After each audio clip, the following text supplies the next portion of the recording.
ಪರಮಾತ್ಮ ದುಷ್ಟ ಶಿಕ್ಷಣ ಶಿಷ್ಟ ಲಕ್ಷಣ ಭಾರತ ಯುದ್ಧದಲ್ಲಿ ಜಗತ್ತಿಗೆ ಆದರ್ಶಭೂತವಾದ ಧರ್ಮರಾಜ್ಯವೊಂದನ್ನು ಸ್ಥಾಪಿಸುವುದೇ ನನ್ನ ಜೀವನದ ಆದ್ಯತೆ. ನನ್ನ ನಿರಂತರ ಪರಿಶ್ರಮದ ವಾರ್ಧಕ್ಯದ ಮೊದಲ ಹಂತಕ್ಕೆ ಕಾಲಿಟ್ಟಿರುವನಾದರೂ ಈ ನನ್ನ ಉದ್ದೇಶವನ್ನು ಸಫಲವಾಗಲಿರುತ್ತೇನೆ. ಹಿಂಸಪ್ರಿಯರಾದ ಅಸಂಖ್ಯಾತ ದಾನವರನ್ನು ಸಂತರಿಸಿದೆ, ಆದರೂ ನನ್ನ ಉದ್ದೇಶವನ್ನು ಸಫಲವಾಗಲಿಲ್ಲ. ಮಾನವನೇ ಮಾನವ ಜಾತಿಯ ಪರಮ ಶತ್ರು ಎಂಬುದನ್ನು ಈಗ ಅರಿತೇನೆ. ಮುಂದಿನ ಯುದ್ಧದಲ್ಲಿ ಮಾನವನಿಗಾಗಿ ಮಾನವನನ್ನು ಮಾನವನಿಂದಲೇ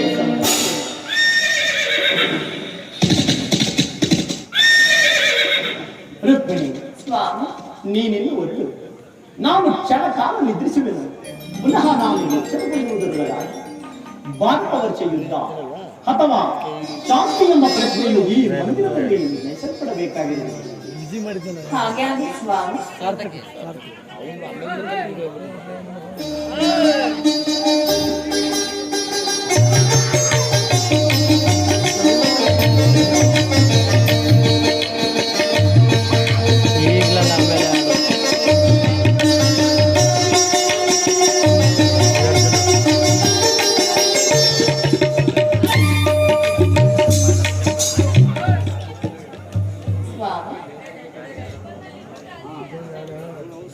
ಸ್ವಾಮಿ ಶ್ರಮಿಸಿಕೊಳ್ಳುತ್ತಿರುವರು.